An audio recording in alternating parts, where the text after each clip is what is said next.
everybody. Welcome to Phonogenics 101. This is episode 5. I have some friends here to talk about Madonna's debut album.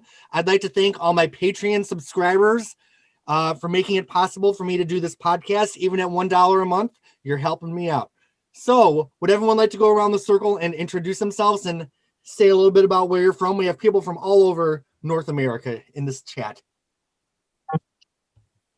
I guess, David, you start, I start, whoever starts. David, you start. Okay, perfect. My name is David. I'm from Miami. Been a Madonna fan. I've been a fan all my life. I've been a hardcore stan ever since I saw the Like a Prayer video. So that's just me. And, you know, I'm all about a good debate when it comes to her music. So let's do this. David was also a co-host on my radio show, Culture Clash, back in the day. So we would talk, what's hot, what's not in pop culture. We'd praise artists, we'd rip them apart. So we would, we did a little bit of everything on that show. And I remember Culture Clash. That's how we met. Yes. And then, so my name is Jeff. I am an 80s enthusiast, I guess you could say, and a huge collector, and love all 80s pop culture, especially Madonna. I was the former host of Culture Clash, as well as the article that was a monthly thing, and I'm also one of the survivors from the Orlando Pulse nightclub shooting. But and we all know Madonna ties into that in a way too, with the last album. So, but anyway, huge Madonna fan, and let's do it. All right. I'm Jeff. There's two of us. I'm a musician. I release music under the name Riotron. A huge Madonna fan, huge 80s fan. I'd say Madonna is probably my biggest influence as an artist, even though you can't always see it in the work. And I'm especially excited to talk about her debut album because I think it's one of her most underrated releases. So excited to talk about it. I should add as well that Jeremy and I have been friends for a long, long time. And what we used to do when we lived in the same city was get together and talk about, our favorite artists, particularly Madonna, for hours and hours. And right now, Jeremy, you're doing this on a podcast. But back in the day, you just did it in your house, and it was, Madonna. Jeremy used to hold these awesome Madonna release parties that had swag and theming and bring together a huge group of people, half of which didn't even like Madonna, but he would sell them on the new album. I explain all the concepts. It was amazing. So I'm kind of hoping we'll get a little bit of that today. And let me embarrass you a little bit, but the latest Riotron video, you have 17 million views, right? That was a hit song. So congratulations. Thank you. Being a fan of pop culture, you are now a part of pop culture. So make sure that everyone checks out the video for what was the latest single? Dark Highway. And then the one before that was I'm Sorry, correct? Right, yeah. Awesome. Thank you. Thanks for the plug. Yeah. We have one more guest. We have Kyle from Syracuse. Go ahead and talk about yourself. Yes, that's me. Hey, I'm Kyle from Syracuse. So I've known Jeremy for oh my God, maybe 13 years. It's been a minute. I've never met him in person. We came this close once. Right. But we met on a mutual love for 80s music, Madonna, Josie Cotton, Helen Terry. And when he said something about Madonna's first album, that's why I'm here, man. I love Madonna. My earliest memory of being a little gay boy is Madonna. Finding that CD in my dad's sports car. You know what I mean? There was a picture of her in the men's bathroom, from the Immaculate Collection, right? I'm sure you all know that picture. Right. And I remember as a little boy, that just freaked me out. I remember being like, Dad, why is she in the men's room? Because there's a urinal behind her, and that just freaked me the fuck out, gender roles, everything in my little white suburban mind blew, right? And that was the start. After that, I remember, every time I walk into a grocery store, I'd hear Madonna echoing in the aisles, and I had to know more about her. And here I am, 30 years old. I got all her CDs. All of them, all her singles. I have a pretty big Madonna collection. I even got some cool demos that I've been like finding. I'm sure a lot of you have. You know, Sure. she gets new demos leaked every year. I think there's a whole new trove of demos just pouring out from the woodwork. So And they're often really good. Really, really Yes, good. they are. Yes. I'm really bummed that a lot of these demos have never been released. Or I know a couple have been given to some artists, like the Nick Cannon one, Each Time You Break My Heart, but like there's such good songs. I'm like, why did you not release this? You could I don't have want to jump replaced the ahead. album. I don't want to Mhm. jump ahead, but I love that the Angels with Dirty Faces from the Like a Prayer. Yes. I love that song. That was better than some other. Well, I guess the whole album was pretty flawless, but that was right up I there was with just gonna say, I was like, who are you kicking out? Yeah, you can't kick out anything from Like a Prayer. So, all right, it's 1983. I'm at my cousin Kevin's house, and we used to watch MTV. So the first time I saw Madonna is the Borderline video came on. I remember, like, you know, at the time, there's a lot of singers out that I loved. Who was Cyndi Lauper out? She was already out, wasn't she? By the time Madonna did. So Cyndi was out. You had like the Thompson twins are out, the Eurythmics, Culture Club, and then Madonna came out. I feel like I remember hearing Madonna around the same time I heard Let the Music Play. Does that seem accurate? Yes. Yep. So it was like I got both of those albums from my parents back in 83, 84. So I got those two Michael Jackson Thriller. Shannon, Madonna's first album, Michael Jackson's Thriller, Tina Turner's Private Dancer, The Romantics, Talking in Your Sleep, were all part of the first albums that my parents bought me. So I remember seeing Madonna, and right away, I didn't think she was going to change the world, but there was something a little bit different about her, even in the first time I saw her in the Borderline video. And I know Borderline was like her second or third video, depending on what you count. But I didn't see Burning Up till later on. Like MTV didn't have that in heavy rotation till later. Burning Up is amazing. Like, so I hadn't seen that video in years. And so for getting ready for this podcast, I thought I better go back and like look at all the stuff that I've forgotten about. And I watched Borderline, and it's like, I watched Burning Up, and it's not like the best constructed video. I mean, it's super, inexpensively made. But what I was really struck by was how formed like already Madonna's ideas were about, sort of like, control and sexuality and sex as a way to control men. It's like, a lot of those themes have really like woven their way into her work, all the way right up to her most recent, records. And it's just funny to see that her first video, she was already in there, like that shot of her driving away at the end, like there's that guy who's trying to run her down and she's being all submissive, and then it blacks out, you don't know what happened, and then later on you see Madonna driving away in the guy's car, and they just thought, that's her. Now I have a question, everyone answer honestly.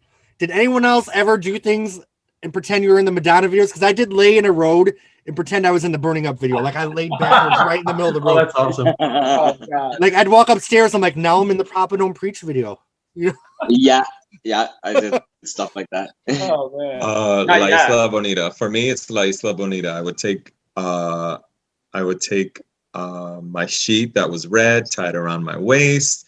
I took my mom's Santeria candles, put it on the floor, had my grandmother light them, and then reenact the video for my grandma. That's awesome. So definitely, I've done those. So the second video I saw, of course, was Lucky Star. And at the time, I didn't love Lucky Star at first. I thought Borderline was such a warm, inviting song, and something about Lucky Star felt cold to me as a kid. Like, of course, now it's like, that's my jam. But the first album came out, and I didn't buy a Madonna album till Like a Virgin. So me buying this album, I would have been 9 or 8 when it came out. So I bought Like a Virgin, then I went back and bought the first album. And I remember, like, here's the cover. As we all know, that gritty black and white New York City debut. And let's go around the circle and have everyone share if you remember the first time you saw Madonna. Let's start with Jeff from Canada.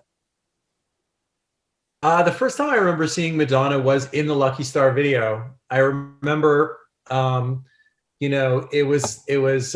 had probably been already out for a little while, and I remember my parents got because in Canada, we were late to get all the stuff that you have in the US, right? Like MTV was late to arrive in Canada. And by the time it came out, it was much more formed. And I think Lucky Star was already, had been in circulation for a while. But I just remember being like totally mesmerized by that bare midriff. Those shots where she'd sort of flex up and you'd see like the belly button. I don't know how I didn't end up straight, but because I was really, even as a young, guy, I was mesmerized by her sexuality. There was just something about just the way she looked, and when she would drop, she dropped her sunglasses and kind of looked at you, right? It was just really, it's hard to look away. I was trying to do the high kick in the clubs, but I could never get that high as Madonna, so it was pretty embarrassing. So, David, what was your first Madonna memory? It was definitely the Borderline video. I was just so amazed. First of all, I felt a correlation with her because there was a lot of Latinos in that video. So I was like, oh, she one of us? Is she us? Is she Brownie? What's up? But the song was great. She was so beautiful. And she took so much power in it. It's, she kind of knew that she messed up with the guy, but still got back together again with him because it was something, and it was so cute. I asked my mom to buy me the album, the record, because that's what we bought at my house at that time. And here it is. Exactly. Look how beautiful that is. Yeah. Come on. I started mimicking that pose all the time. I'm like, Mom, can I get your necklace? And she was like, you're a mess. Please stop. How about Jeff X? What was your first Madonna memory? My first Madonna memory was seeing her on Dick Clark's American Bandstand. When she did Holiday. That was the first time I remember seeing her on TV. However, I was mesmerized by her, and I wasn't able, I saw that replayed on TV from time to time, but it wasn't until YouTube that I got to revisit that again. And then my first music video, like you guys, was Borderline. Yeah, I never got to see everybody until years later. Yeah, that didn't come out really till like the YouTube for me. And then wasn't there like a really low budget holiday video too that was just like on YouTube? I think so, yeah. And they filmed it in Europe or something like that. Actually, two videos for Holiday. Isn't her brother one of the dancers in it? Oh yeah, he's one of the dancers in Lucky Star too. Yes. He did all of her stuff. Like they did a tour, like a little track tour back then, and miming all the songs, and he was backup dancer. Wasn't the other dancer, if I remember right, her name was like Erica Bell or something? Really? Yeah. Yeah, Erica. Yeah. Yes, the African American girl. Yeah, she needs to bring those two back. Like, wouldn't that be awesome? All right, Kyle, do you have an early Madonna memory? In addition, probably with the Immaculate Collection, like I said, that was my first Madonna, my first memory of her, and then it came again when I was 14. I'm not as old, you know what I mean? I really didn't get. My first album I got was American Life, and that was the one I remember when I was 14 years old. And I remember really not getting it at first, thinking like, where's the Immaculate Collection Madonna that I was used to, because I think a lot of people felt like that about American Life. And then now American Life is my fucking jam. And now I just have nothing but fabulous memories. I remember where I was when I would buy all the Madonna albums. Oh, yeah. The debut was a very special time for me. I think I was 16. I just got my license, and I got the expanded Warner Brothers edition with, the 2 remix bonus tracks. Oh, yeah. And I remember that was my foray into, the first album right there. Years later, now I have all the demos from, those sessions that I collected on, backwoods, like message boards and all that weird shit. I gave my computer a lot of viruses getting these, back in 2009. LimeWire. LimeWire, you remember that? I would sell my soul to hear like a weird demo or like a freaking edit that, is a little off from like what I was used to. It's interesting because of many artists, Madonna is one of the worst with the back issues of her catalog. You know, so many artists have done really well reissuing their catalog. That's a Warner thing. You think so? That has nothing to do with her. That's all labels. But now that we think that she's coming back to Warner, maybe they'll fix it. Okay. Because we need recertifications as well. Yeah, she has we a really couple do. of diamonds that she has not claimed, and I would love for her to do that. Well, let's start with the album, y'all. We're doing Madonna, which was released as the first album in the UK, I believe. Mm-hmm. I do have this cute. A couple years ago for Record Store Day, they reissued it on a picture disc. Nice. And Nice. It's very nice. of course, the opening track you hear "Lucky Star." So, if there is ever a great debut song on a debut album from a debut artist, does it get any better than "Lucky Star"? In my opinion, And written by her, by the way. written solely by Madonna, no co-writing credit. No, exactly. So I feel like if Madonna can write "Lucky Star," what she doesn't need to be well, let's not get into that. If Madonna can write "Lucky Star," she's a very talented songwriter. Let's just say that. So there's a lot of people have said though that some of those early ones that she was solely credited with, she actually wrote with Steve Bray. Okay. And that he at the time she couldn't convince the record label to bring him in any way. So I've heard that he co-wrote "Lucky Star" and just sort of went uncredited, but she sort of took care of him later, or promised that she would. You never know with Madonna.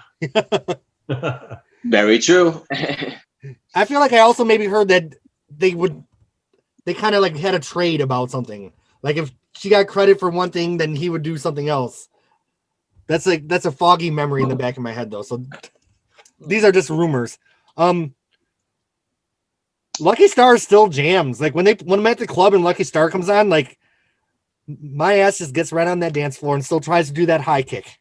And it gets worse. The older I get, the lower the kick is. Now, did you ever hear the version of it?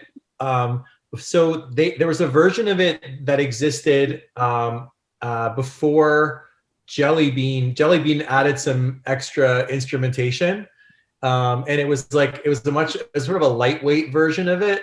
So Jelly Bean added like the funky guitar and stuff. Okay. Try to imagine that song without that guitar. I mean, it was like half as good.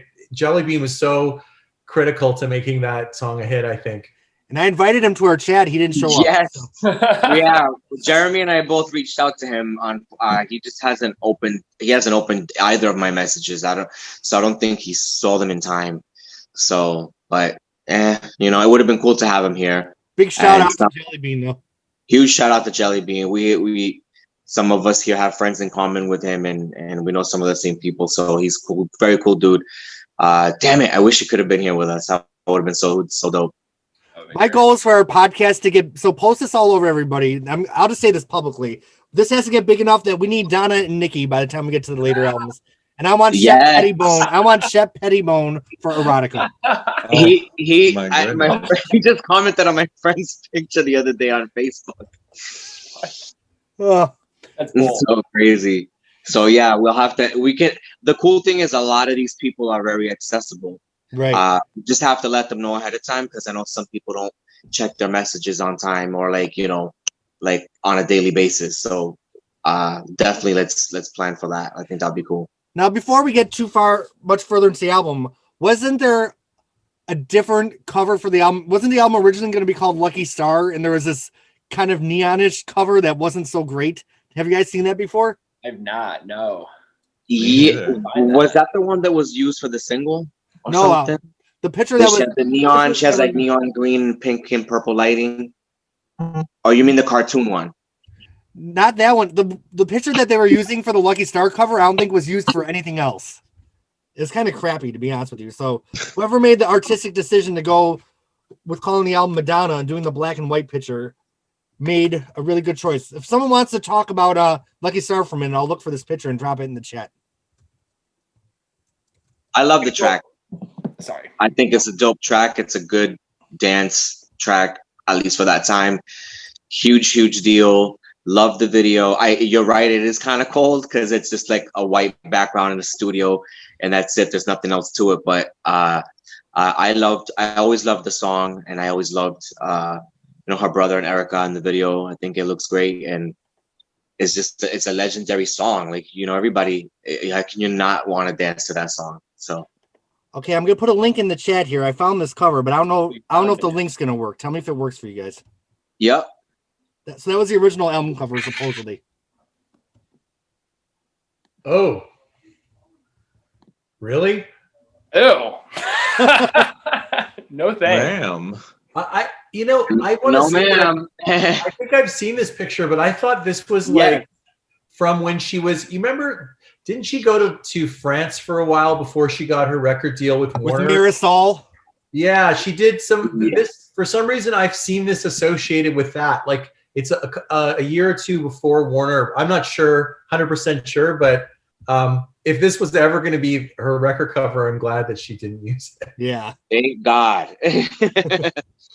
Is everybody else happy that Madonna learned at some point how to pluck her eyebrows?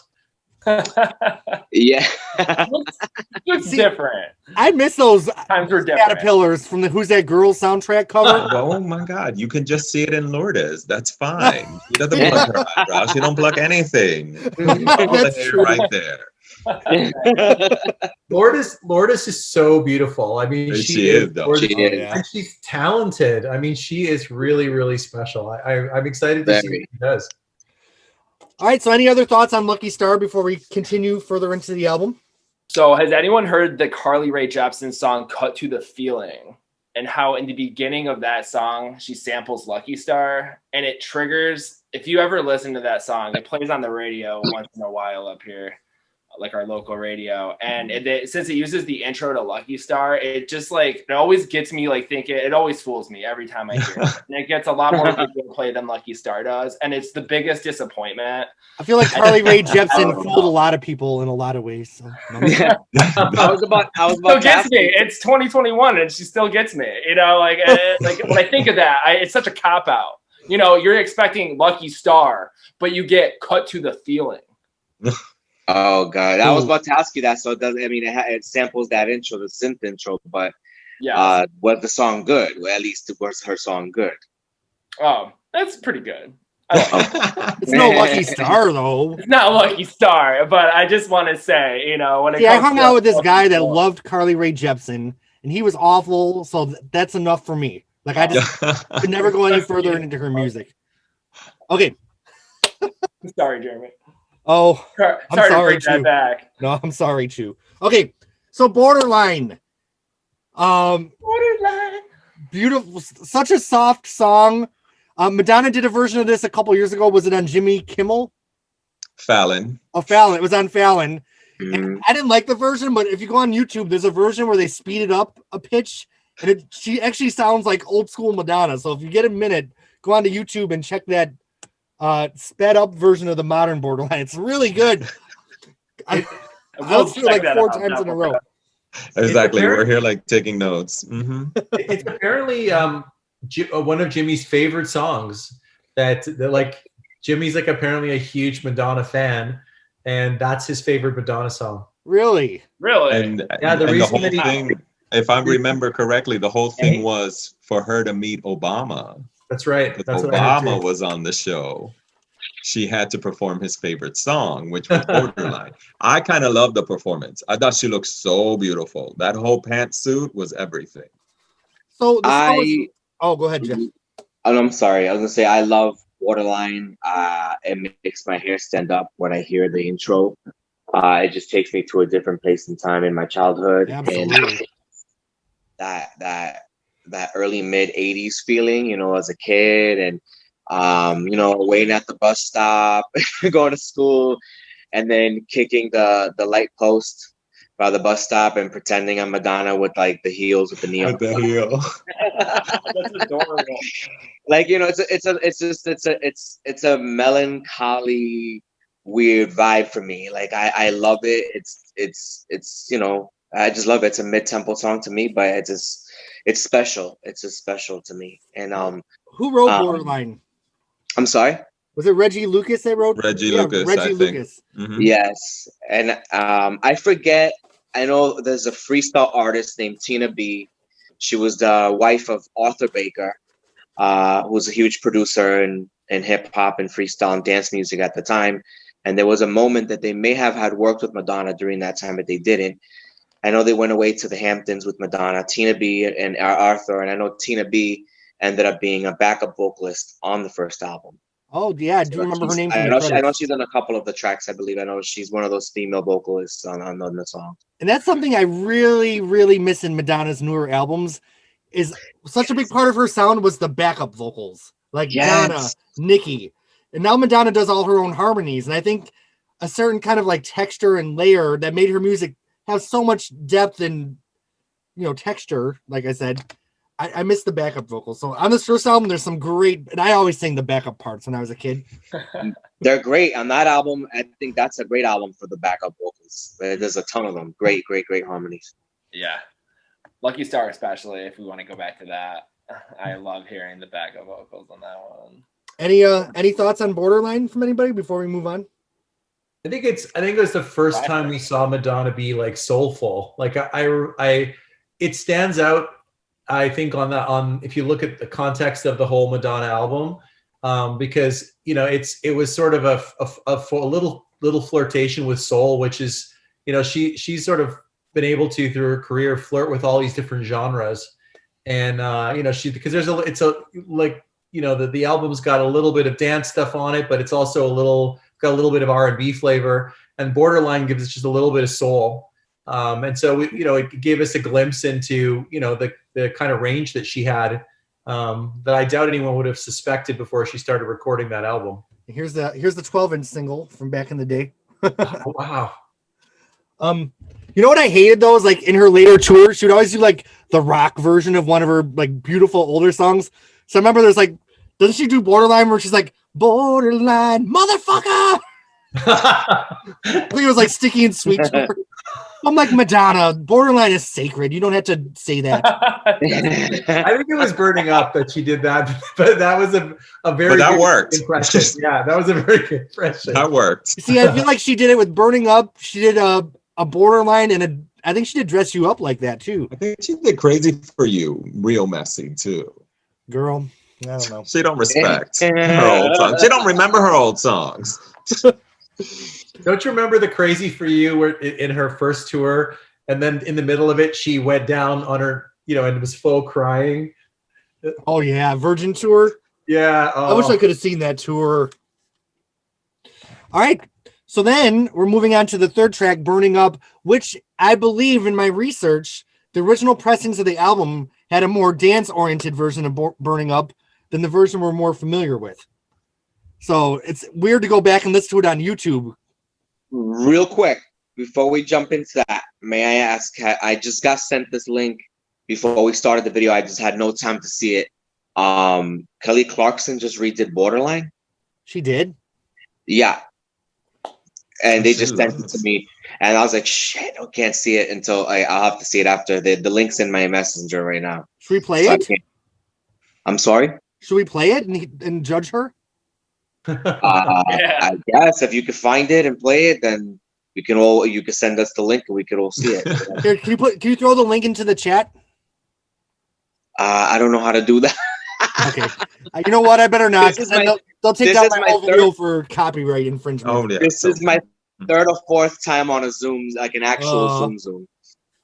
So that's another thing we'll all check after I'll make a little group chat so we can continue to talk Madonna. The notes. Because I have I my Prince group that I do Phonogenics with, and we have a group chat where we're always putting things. So we're gonna make a Madonna one where we can put our stuff.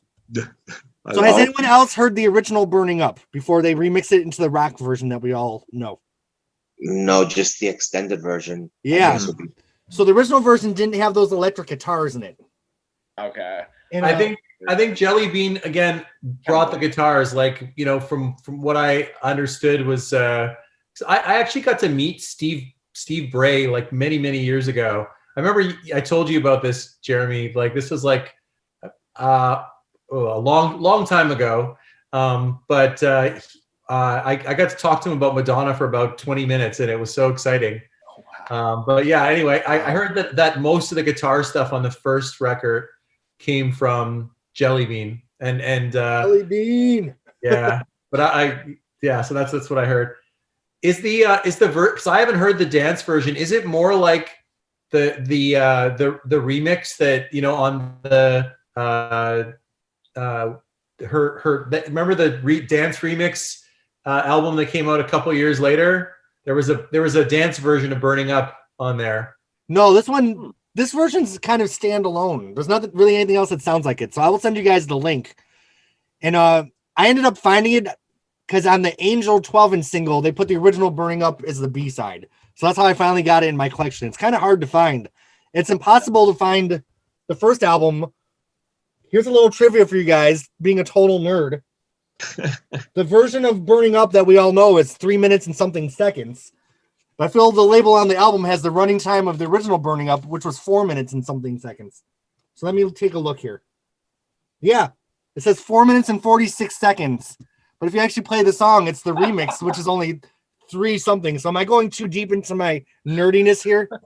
Never. I want my money back. I paid for 4 minutes. Class action lawsuit. Yeah. I paid for 4 minutes. I want my 4 minutes. Oh my God. Burning Up is my favorite Madonna song off of that album. It is classic. It's every time I hear it, it gets me going. It's very special to me.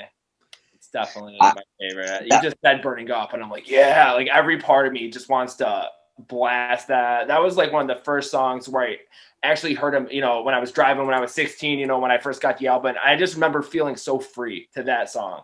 Like something about it, how music just does like crazy things to your head, right? And it gave me a sense of freedom. And I remember feeling that with Burning Up. I still feel it to this day. It's a great memory. I feel with that as well. I love Burning Up. It's totally different from the rest of the album. It's a more new wave and rock feel. Those rocking guitars that, it's almost like a buzzer sound, like Operation when you touch the metal piece, And I loved it. I love that song. Again, it's completely different from the rest of the album. It was more rock and new wave, and it does, like he said, it just gets you going, and it pumps you up. And the lyrically, do you want to see me down on my knees, bending over backwards? Would you be pleased? I'm not like the others. I'm on fire. She wasn't like the others. She really wasn't like the others. That's a fact. I remember my I've got an older sister, and she kind of lived through all this. Like she was a teenager, and she lived through all this. And I, when she would tell me about Madonna, she said that what was appealing about Madonna when she came out was she was the first sort of celebrity character icon that had sent the message to girls that it was okay for you to be, make the first move on the guy, right? Today it seems like ridiculous to even be having that discussion, but she put her, Madonna was the one that she was in control, right? And this song Burning Up and the video really was, her first, artistic discussion of that whole idea. And I feel like she put that into pop culture, and into the pop discussion at the time. And it resonated in ways that people don't even realize. When apparently, when Janet Jackson was making Control and all that stuff, there was, people that worked on that record, that were referencing, because it wasn't that many years after this record, right? And people were already kind of drawing comparisons between Control, as a even though Control isn't really necessarily about sexuality, it's about women being in charge, right? So it's interesting. I think Madonna was a pioneer and was sort of a cultural, icon even before she was a superstar. Do you think Janet could have done Control? Would Control have existed if Madonna didn't exist? I mean, we'll never know, but that's an interesting thing to think about. Yeah, I'm not sure. Like it seems like, because Janet is obviously a cultural icon in her own right, but I feel like like Madonna, she sort of invented the genre, right, in a way. And I don't think she set out to invent a new genre. She just did what she does. But if you think about, really everybody that's followed her in the world of pop, this idea of the way that she stages her shows and the costumes and the theatrics and everything, right? Her, her strong drag influence, all of that, almost everyone that's come after her has been influenced by her, even if they didn't like her, right? Janet might have been more influenced by trying not to be Madonna than by being Madonna, but the influence is there, right? It's interesting. I feel like Madonna influenced the way people behaved in general, because I feel like I would have behaved different as a human being if Madonna didn't exist. I remember growing up as a teenager, I was always like, what would Madonna do? Yeah. Yes. And I did some crazy shit because Madonna would do this. Exactly. Yeah.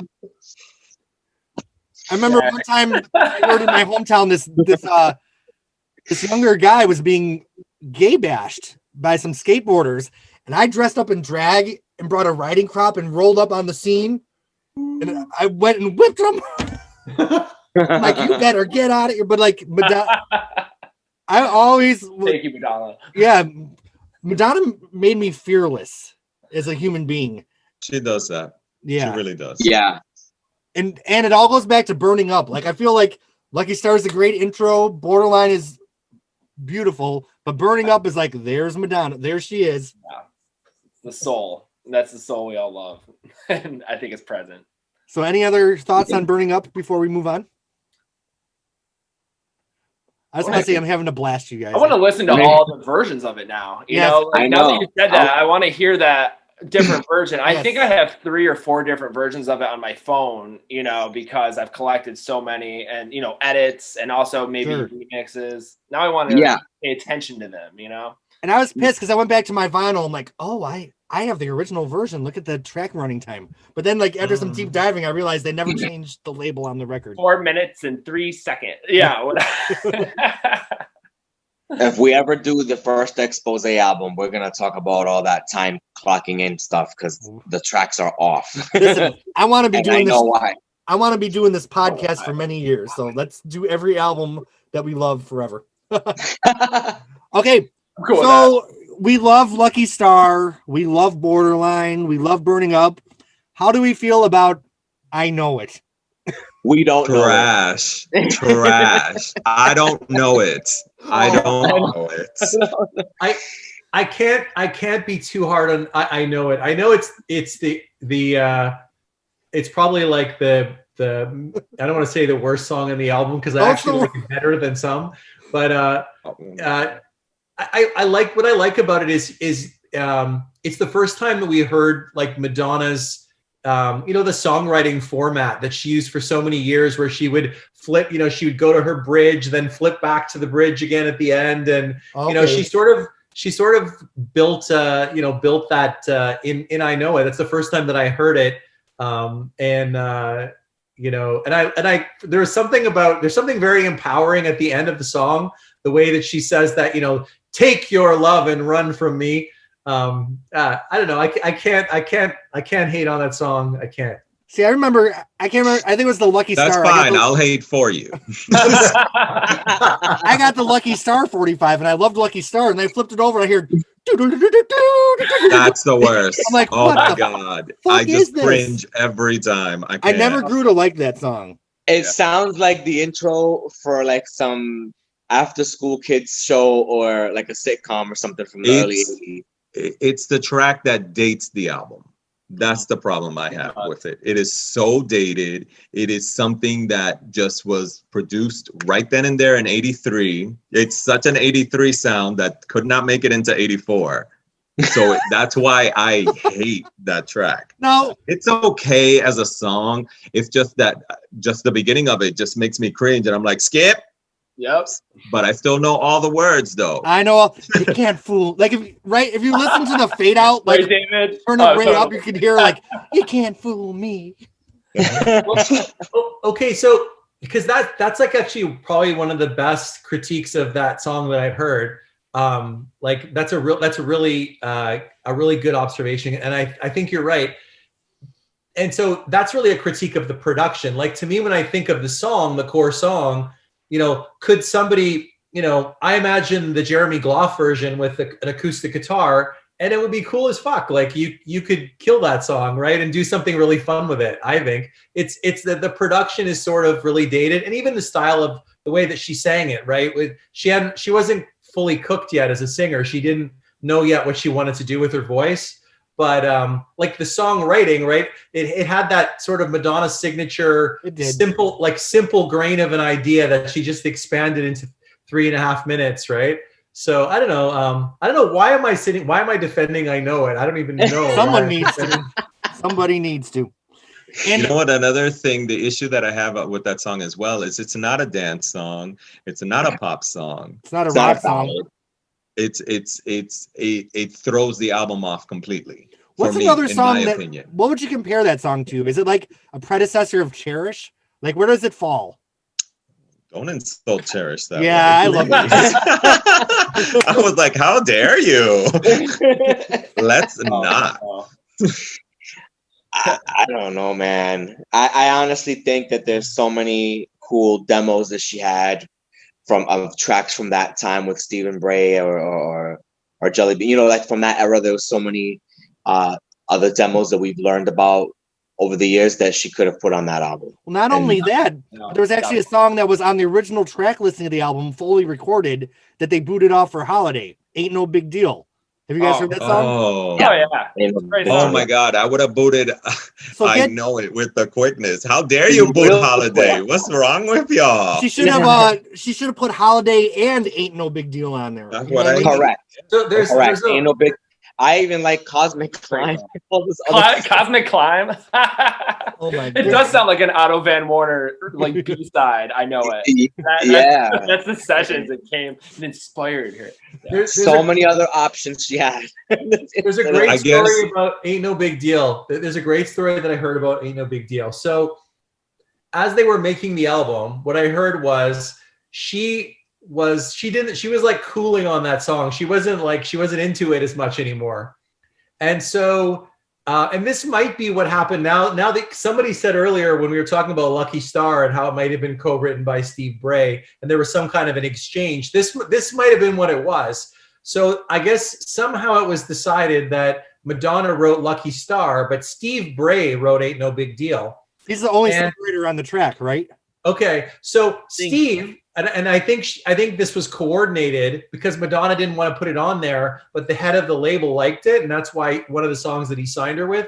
So Steve went and sold it to another artist and so it forced the label to drop it from the album because it was now owned by someone else. So it was like Madonna's first power play. Ain't No Big Deal. Yeah. Ain't no big deal. And I remember I first heard that song because it was on the Dress You Up 12-inch as a B-side. So that's how I finally heard that song. Yeah. And I love it. I still love Ain't No Big Deal. Yeah. I like it. The demo was actually I like the demo better than that super rough like 4-track demo. You know, the one at the beginning where she goes, dance. Okay. From the Pre-Madonna album, there was all those demos on that Pre-Madonna album. Pre-Madonna. Yeah. That one. Yeah, it was like that was really fun to listen to. I loved that. I know Stephen Bray probably took some heat for it, but you know what? Oh, left all the way to the bank with that move. Yeah, that was a genius move. You know, he knows everybody wants to hear that. A certain sacrifice. Oh my God. That's right up there with I Know It. Like I Know It. Certain sacrifice. Shanghai Surprise. No, don't do Shanghai Surprise that way. Don't you do it. Oh God. All right, so you flip over the vinyl and then you hear Holiday. Holiday, a song Madonna still does in concert on almost all her tours. A song that has aged beautifully, in my opinion. It's timeless. I feel like it's a song that she's tried to recreate the joy of it with maybe something like Celebration, but there's nothing like the original Holiday, in my opinion. So, thoughts about Holiday, everybody? Didn't Celebration come first? I feel like this was maybe I'm wrong about the dating now, but I thought that you're talking about Kool and the Gang, right? No, I'm talking about her greatest hits. Her greatest hits. Yeah. I thought what you were saying is it was kind of no. So I at the time I remember I didn't like it when I first heard Holiday. It took me a while to warm. I kind of warmed up to it when she eventually released that live version of it from the Blonde Ambition tour, I kind of warmed to it. But prior to that, it felt like just like a knockoff of that. Remember that Cool and the Gang song? Celebrate. Yeah, Celebrate. Yeah. Right?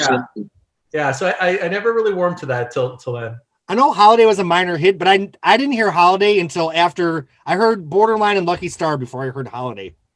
Yeah, Holiday was the first song that I heard from her. I know that Everybody came up first, but I don't remember hearing Everybody like that until after the album. That we got the album. But Holiday was the first time that I heard her. I never heard the other songs. If you look in the liner notes, you'll see Madonna is credited for playing cowbell on this song. Clink, clink, clink, Yeah. clink. I did not know that. It's interesting because I feel like the remix from Immaculate Collection is the one you kind of hear all the time now. So sometimes it's interesting to go back and hear the original mixes on the album that are a little bit rawer than the key sound remix from Immaculate Collection. I love the track. I think it's to quote one of our other girls, it's festive. It's festive. I think it's festive. It's good. I mean, I always saw it as a regular. I mean, growing up, you heard it. It was a cool song. Then it became like a typical like party song. You'd hear at weddings and birth, things like that. And then it became kind of hokey. But then it got now as an adult, like I when I hear it, I get pumped up because I don't know. I just get like it makes me happy. Like it just gives you that like, damn, I need a break. I need a holiday. I need to get away. Like, now we can relate to it in that aspect. So like I relate to it in that way. And like, I put it on when I'm cleaning the house or, bleaching my tub and scrubbing toilets. Like, see, that's another thing I do with my friends is we would walk down the street, me and my two girlfriends, and we'd pretend we were Madonna, Donna, and Nikki singing Holiday a cappella, like in Truth or Dare. Remember where they're like, holiday celebration. And then she's like, come together. And then she's like, I'm not changing my fucking show. Was it? Oh my God. And then, of course, it was remixed and expanded on the You Can Dance compilation a couple years after this. Yes, it was. But that's the official one that I listen to all the time. Yeah, I feel like the You Can Dance one, they kind of use that for Immaculate Collection. So that's like, ended up being that's a good version. One. Yeah. So, it's interesting that she always goes back to Holiday and La Isla Bonita on so many tours. You know what I mean? Like the Drowned World tour, didn't she close with Holiday? If she doesn't perform Holiday, I think there's something wrong with her. Did she perform it on Madam X? She did, didn't she?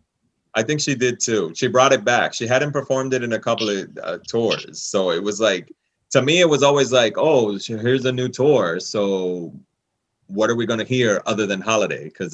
Or Holiday. And then, I guess with the new generation, they're all about, so what's she going to perform Vogue? And I was like, oh no, that's not Holiday, is that song. Yeah. Well, any thoughts on Holiday before we move on? Other than we love it and it's a classic. We love it. It's a classic. There's not much to say. That's all right. So we're moving into the final trilogy of the album. I think that Think of Me is awesome. Like I've always loved that song. It is single worthy. That would have been a huge bop. Huge. David, I know that's one of your favorites. I love it. I love it. Love it to death. I listen to it like in my Madonna's Greatest Hits for every official single. It's in that playlist because I can't listen to these singles and not listen to Think of Me because it's like, look, it's 80 pop dance at its best. Mm-hmm. And I tell you, it would have. Like in Madonna's early years, she always went into that Cher voice. I feel like Think of Me is the first time, like, stop wasting all my time. Yeah. And she did that a lot more like on the Like a Virgin album. So on the next discussion, we'll really be going into the Madonna Cher voice. But I feel like we talked extensively about this. How she's done it in Dress You Up and Angel. All over your body. Oh God. From your head to your toe. Don't you guys miss the Madonna? Angel, remember Angel in Disguise? I can see it in your eyes. But Think of Me was the debut of the Madonna Cher voice. And the Madonna Cher voice didn't last past True Blue. Like we just had it for the first 3 albums because I think it's in White Heat. I gotta pay attention for that now. The Madonna show. Over and over and over. I hear it and now go out in this street. Yeah. You're horrible because now I'm gonna have to go back and really listen. Listen for that Cher voice.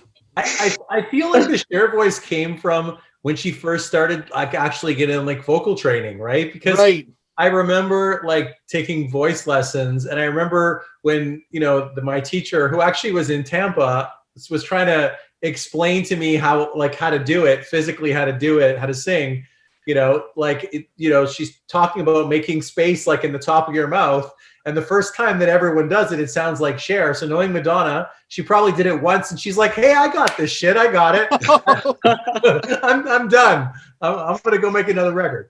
So being a Madonna historian, I feel like White Heat was the end of the Cher because I'm not going to hurt you. I'm not that kind.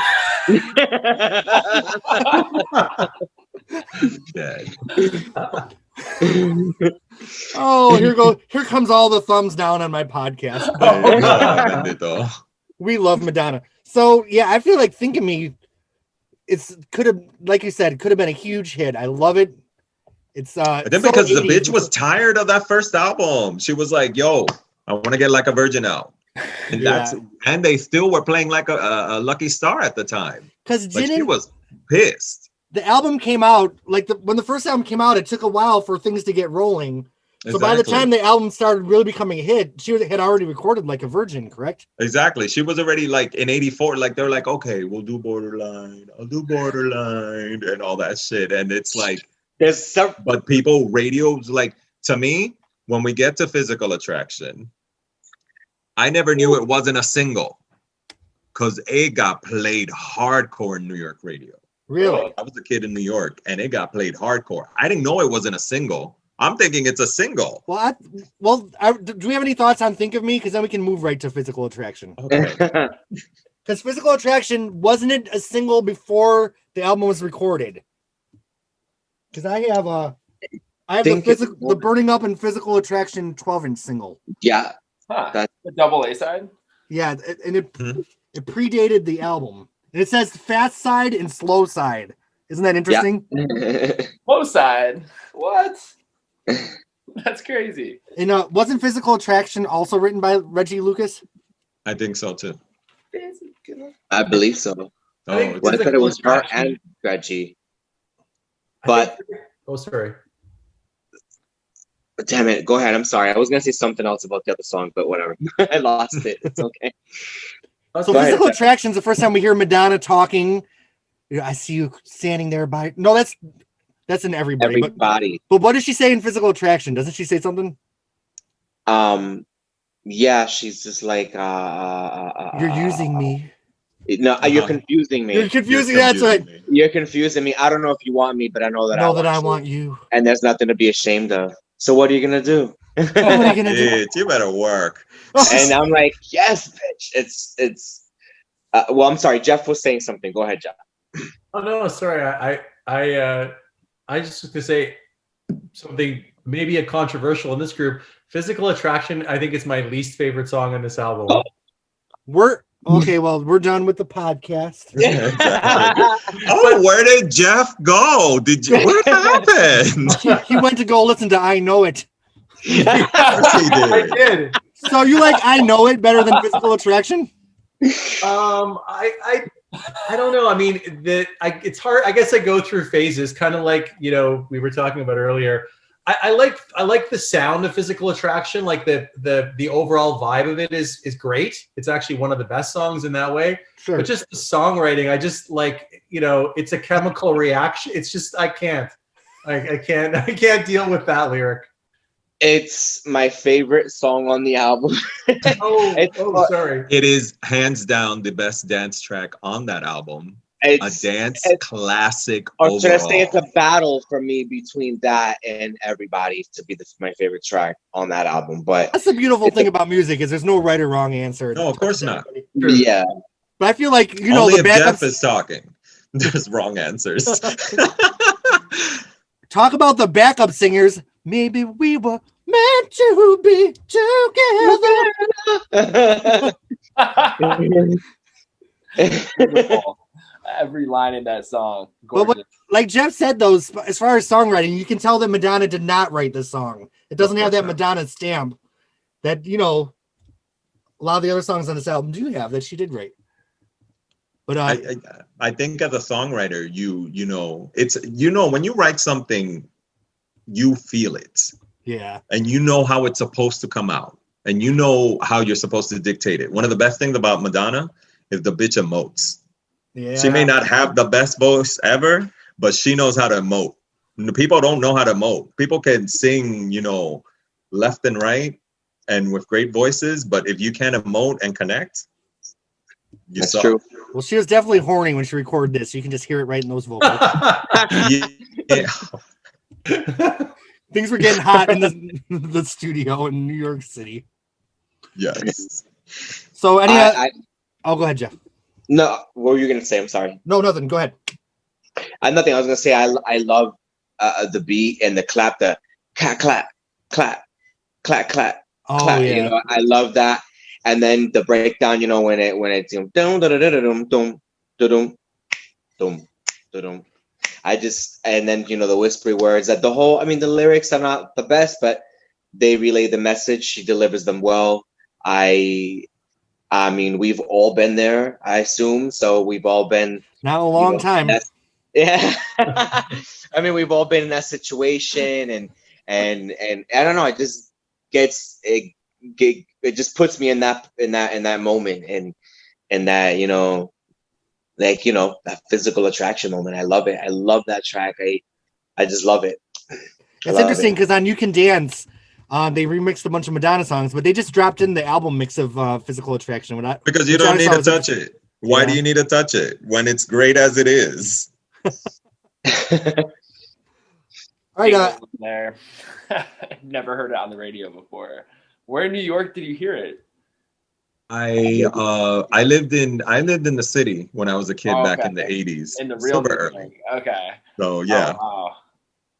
So definitely, that's why I was confused. I'm like, when I became, like, you know, you're a fan and then you turn into a stan, which means you got to know all your shit. You got to know who did that, what records, all that stuff. So when I look back, I'm like, oh, what do you mean it wasn't a single? What are you talking about? And I knew that it had been the B-side to Burning Up, and I knew Burning Up was released, but I was like, oh, okay. But they used to play it hardcore on radio.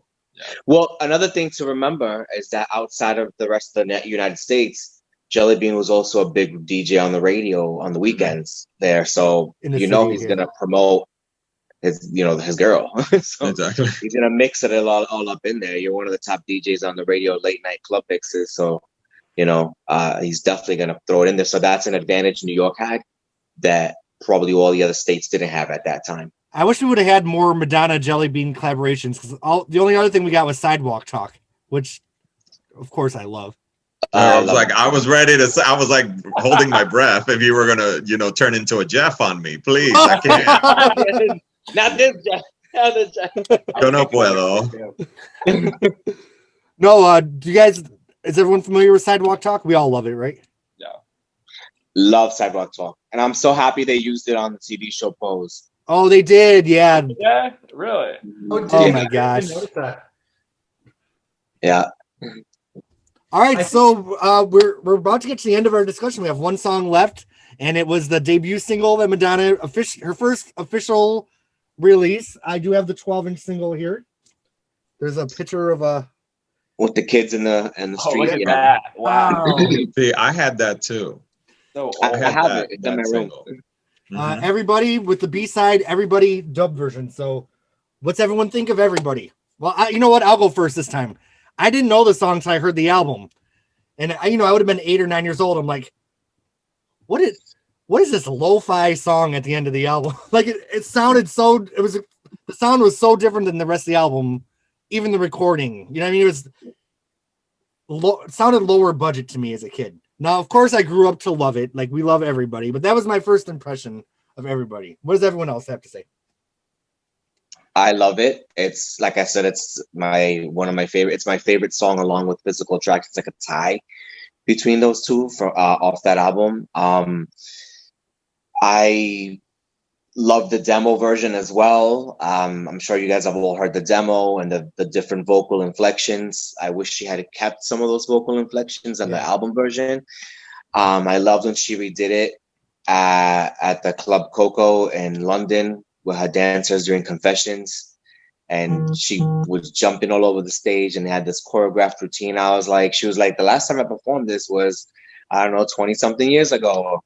And we're going to take it back. And she brought the house down, confettis, explosion. Like, she hardly does this song. So it was good to see her bring it back, you know, in modern times. And then I loved when it was used in You Can Dance. And my favorite version is the extended version of it that Jelly Bean redid. I think it was Jelly Bean, yeah, who did. Yeah, he did. On You Can Dance. It just when it just goes and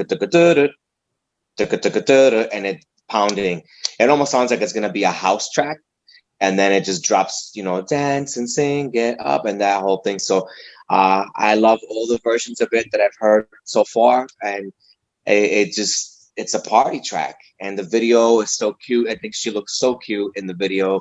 Yeah, she's still one of them, you know, New York grubby girls. She's very grubby looking at that time. I believe Debbie Mazar did her makeup. I think Debbie Mazar did her makeup on that. It was very low budget. I think it was $4,000 or $2,000. I forget, to make that video at the Danceteria.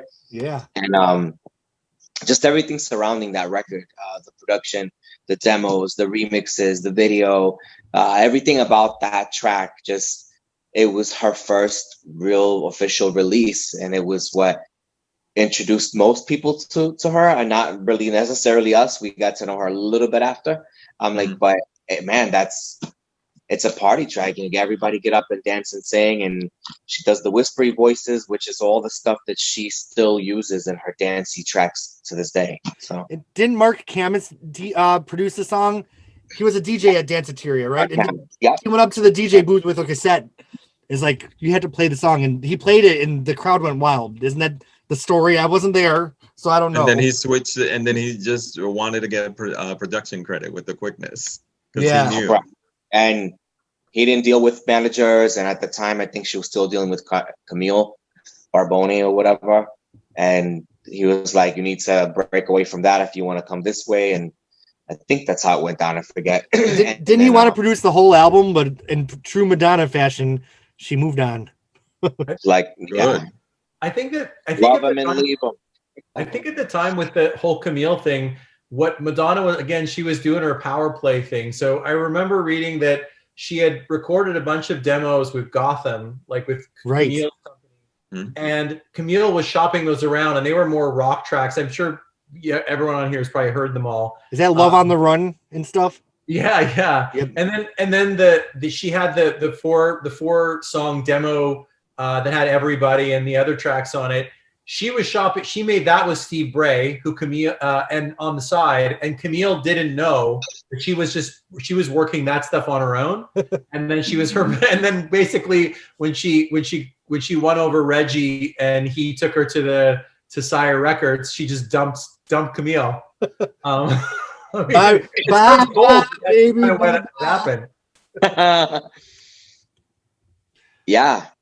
We laugh at these stories because they're out of hand, but you know, a lot of women now in the industry are running the stuff they need to run because of people like Madonna doing what she needed to do. And I hate to say it, but I feel like all of Madonna's choices were wise. The album would not have been as good if she did it with Mark Camus. It would have not been as good if Jelly Bean didn't come in and remix the things. She made very shrewd and wise choices. Very wise to not use these guys for Like a Virgin. You know what I mean? If she would have done another album like this for the second album, I don't think she would ever become the phenomenon that she did.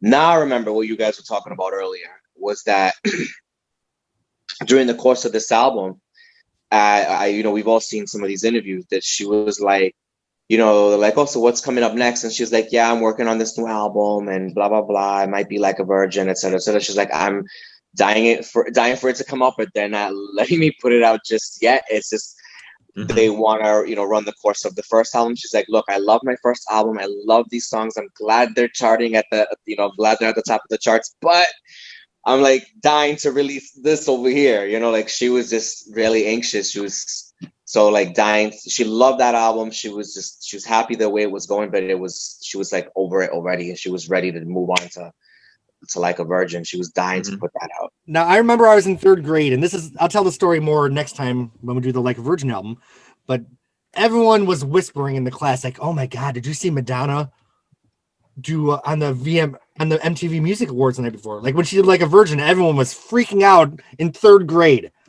Like, oh, the song was so dirty.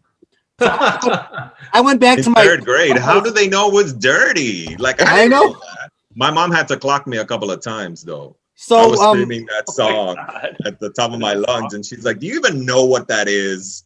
I knew my uncle had Madonna's first album, so I remember going into his music room and going to the lyric sheet, like trying to figure out what songs she did, because I didn't know she had a second album coming out already. So I'm like, "Oh, she must have done Physical Attraction. That's the dirtiest song on the album." So, little did I know that we were about to move into a whole another era. So, if I was going to rank Madonna's first album, and you know what's interesting is like a lot of the hipster kids, this is the go-to Madonna album. Like people love this album. It stood the test of time. I give it 10 out of 10. I feel like it's a legendary classic. What does everyone else give it? I too echo that 10 out of 10. For a very long time, up until a few years ago, it's been my favorite Madonna album of all time. And I know it's not the most content heavy, you know, like deep album. You know, it's not the deepest album, but it was my favorite album of hers for up until a couple of years ago. 10 out of 10. I'm going to give it a 9 out of 10, only because I think she's got, you know, if I'm kind of creating levels for her records, and if Like a Prayer is like the top tier, I feel this is a little bit underneath that. But I really agree with everybody that it has stood the test of time, and there's something about it that could we say that it's probably the best debut album of any artist that I can think of? Like I'd give it a 10 out of 10 in that range. I can't think of any debut records, you know, that made the kind of impact that this one did. Gosh, I'm trying to think, and everything I'm thinking of, like I'm a huge Mariah fan, and I still don't like her. I was going to tell you, let me tell you, I'm an undercover lamb, but I was ready to jump and say Mariah's first album. That's a debut album. That really is a debut album. Whitney's first album. That's a debut. See, those had too many ballads for me. I feel like. Oh, but I'm all about that too, child. You know, I mix it up because what I want is an artist to serve what they like, what they are for. So if they're all about ballads, I'm fine with that. But what I love about this, that I'm giving a 9 out of 10 because I know it. I almost did that too. This album goes down as one of the best dance albums of all time, in my opinion. There is bop after bop after bop after I Know It, and then after bop.